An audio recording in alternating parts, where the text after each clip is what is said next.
राज्यातल्या जवळपास 29 महापालिका, जिल्हा परिषद, पंचायत समिती आणि नगर परिषदा यांच्या निवडणुका गेल्या काही वर्षांपासून रखडल्या आहेत. म्हणजे काही महापालिका निवडणुकांचा कार्यकाळ तर जवळपास 5 ते 7 वर्षांपेक्षा म्हणजे तिथं प्रशासक राज होता. सर्वोच्च न्यायालयाने या संदर्भात गेल्या महिन्यात निकाल दिला की 4 महिन्याच्या आत ह्या निवडणुका घ्याव्यात. त्याच्यानुसार निवडणूक आयोगाने राज्य शासनाला निर्देश दिले होते की तुम्ही प्रभाग रचनेच्या याला सुरुवात करावी. तर त्यानुसार काल राज्य शासनाने प्रभाग रचना करण्याचे प्रत्येक महापालिकांना सूचना केलेल्या आहेत. त्या प्रभाग रचना कशा करायच्या, त्याचे काय मार्गदर्शक तत्त्व असेल, त्या कोणी करायच्या हे त्यात स्पष्ट केलेले आहे. प्रामुख्याने राज्यातल्या अवर्ग मुंबई वगळता सर्व महापालिकांसाठी 4 सदस्यीय प्रभाग रचना असेल.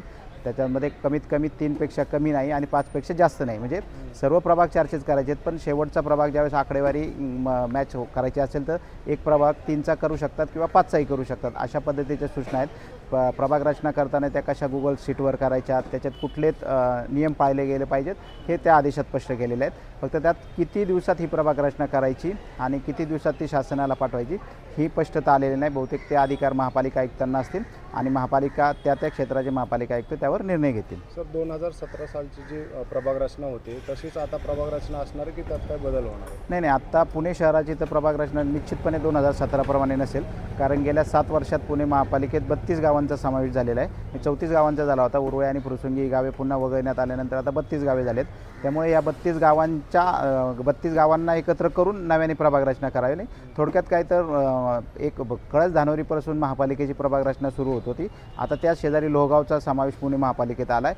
तर त्या कळस धानोरीला लोहगाव निगडीत रचना सुरू करावं लागेल. प्रत्येक जी जुनी रचना होती त्या शेजारची गावं जोडून त्याला करावं लागेल. त्यामुळे पुण्यात नव्यानेच प्रभाग रचना करावी लागेल. सर, राजकीयदृष्ट्या जर बघितलं तर भाजप हे चारचा प्रभाग असण्यासाठी आग्रही आहे. मात्र मागे मवियाच्या काळात जर आपण पाहिलं तर 3चा प्रभाग रचना करण्यावरती त्यांचा भर होता. भाजप 4चा प्रभाग असावा यासाठी आग्रही का आहे? खरं तर सत्तेचं गणित 4च्या प्रभागातच भाजपचं आहे. 2017ला भाजपने पहिल्यांदा 4 सदस्यीय प्रभाग रचना केली होती आणि पुणे महापालिकेत भाजपला अनपेक्षित म्हणजे अपेक्षे नव्हतं एवढं बहुमत मिळालं होतं. जवळपास 99 नगरसेवक भाजपचे निवडून दिले होते. त्याआधी प्रत्येक वेळी 2012ची निवडणूक असेल, 7ची असेल किंवा 5ची असेल तर 2 सदस्यीय प्रभाग रचनेनेच निवडणुका झाल्या होत्या. त्याचा फायदाही त्यावेळेस त्या महाविकास आघाडीला किंवा आघाडीला भेटला होता, काँग्रेस राष्ट्रवादीला. कारण 2 सदस्यीय प्रभाग रचनेत त्या व्यक्तीच्या ताकदीचा, त्याच्या संपर्काचा फायदा होतो. 4 सदस्यीय प्रभाग रचना ही पक्षाच्या मतदानावर फायद्याची ठरते. त्याने निश्चितपणे आज पुणे शहरात 8 मतदारसंघापैकी 6 मतदारसंघात भाजपचे आमदार आहेत. भाजपची ताकद बऱ्यापैकी प्रमाणात मोठी आहे आणि त्याचा फायदाही भाजपला होईल या अनुषंगानेच ती रचना करण्यात आलेली आहे. महाविकास आघाडी सरकारच्या काळात ती 3 सदस्यीय करण्याचा निर्णय घेण्यात आला होता. खरं तर त्यावेळेसही 2 सदस्यीय रचना करावी असा काँग्रेस राष्ट्रवादीचा आग्रह होता, पण सत्तेत असलेल्या शिवसेनेने आणि प्रामुख्याने एकनाथ शिंदे त्या सरकारमध्ये होते, त्यामुळे त्यांनी 3 सदस्यीय करण्याचा आग्रह घेतला आणि त्यामुळे तो 3चा निर्णय झाला होता. परंतु सरकार बदलल्यानंतर लगेच पहिला निर्णय घाईघाईने 4 सदस्यीय रचना करण्याचा घेण्यात आला.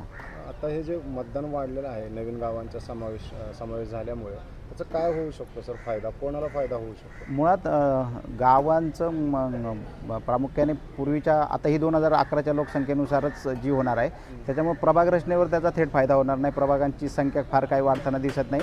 केवळ 1 नगरसेवक वाढणार आहे. म्हणजे 32 गावं वाढली असतील, नगरसेवकांची संख्या 166हून 165 होणार आहे. आता खरा प्रश्न आहे की ही लोकसंख्या वाढलेली आहे, मतदार वाढला आहे, तर मतदार प्रत्येक भागात वेगवेगळ्या पद्धतीने वाढला आहे. आपल्याकडं पुणे हे पहिलं गावकी आणि भावकी अशा पद्धतीने होतं. म्हणजे उपनगरात राष्ट्रवादी काँग्रेसचं प्राबल्य होतं, त्याचा फायदा निश्चितपणे राष्ट्रवादीला व्हायचा.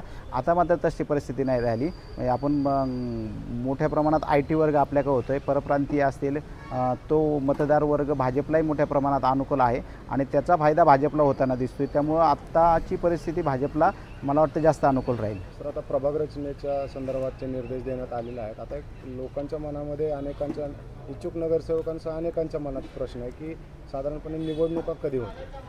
खरं तर मला वाटतं 2 दिवसापूर्वी त्याबाबतही थोडीशी स्पष्टता आली होती की राज्यातले मोठ्या प्रमाणात निवडणुका रखडल्या आहेत. मी जसं सांगितलं की 27 महापालिका आहेत, जिल्हा परिषद, पंचायत समित्या, नगर परिषदा, तर सर्व एका टप्प्यात ह्या निवडणुका घेणं प्रशासकीयदृष्ट्या शक्य नाही आहे. तेवढ्या प्रमाणात EVM मशीन नाही आहे, तेवढ्या प्रमाणात सुरक्षेची यंत्रणा उपलब्ध नाही आहे. तर 3 टप्प्यात ह्या निवडणुका होतील अशा पद्धतीची आता सांगण्यात येते.